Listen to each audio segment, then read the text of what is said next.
தற்போது கிடைத்துள்ள அண்மை செய்தி. கல்வியை மையமாக கொண்டிருக்கும் திருவள்ளூரில் தமிழ்நாடு அறிவுசார் நகரம் அமைக்கப்பட உள்ளதாக தற்போது தமிழ்நாடு அரசு திட்டம் வகுத்துள்ளது.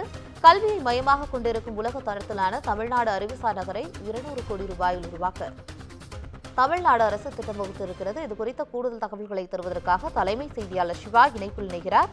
சிவா, உங்களுடைய தகவல்களை விரிவாக சொல்லுங்கள். பவித்ரா, திருவள்ளூர் மாவட்டத்தில் புதிதாக தமிழ்நாடு அறிவுசார் நகரம் அமைக்க தமிழ்நாடு அரசு முடிவெடுத்திருக்கிறது.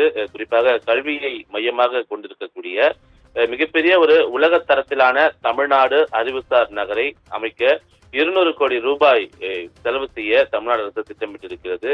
இந்த நிலையில்தான் திருவள்ளூர் மாவட்டத்தில் இதற்கான பணிகளை தொடங்கி இருக்கிறது. குறிப்பாக நிலையெடுப்பு பணிகளை தமிழ்நாடு அரசு தொடங்கி இருக்கிறது. சிறந்த பல்கலைக்கழகங்கள், கல்வி நிலையங்கள், திறன்மிகு மையங்கள் மற்றும் அறிவுசார் தொழிலகங்கள் அனைத்தும் அருகருகே அமையக்கூடிய வகையில ஒரு நவீன நகரத்தில் இந்த தமிழ்நாடு அறிவுசார் நகரம் என்பது உருவாக்கப்படும் என்று தமிழ்நாடு அரசு தெரிவித்ததன் அடிப்படையில இதற்கான முதற்கட்ட பணி என்பது தற்போது தொடங்கியிருக்கிறது. நிலம் எடுப்பு பணிக்கான ஒரு முதல்நிலை அறிவிப்பை தமிழ்நாடு அரசு தற்போது வெளியிட்டிருக்கிறது. குறிப்பாக திருவள்ளூர் மாவட்டத்தில் இருக்கக்கூடிய மேல் மாளிகைப்பட்டு கிராமத்தில் சுமார் 17 ஏக்கர் நிலத்தை கையகப்படுத்துவதற்கான இந்த முதல்நிலை அறிவிப்பை தமிழ்நாடு அரசு வெளியிட்டிருக்கிறது.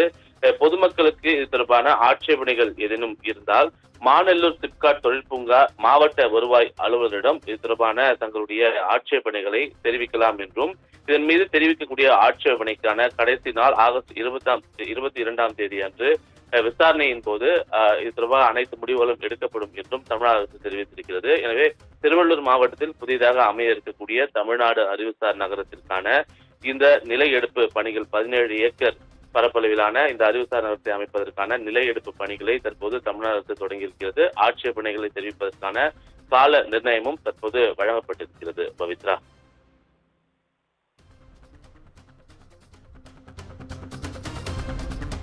உங்களுடைய தகவலுக்கு நன்றி சிவா.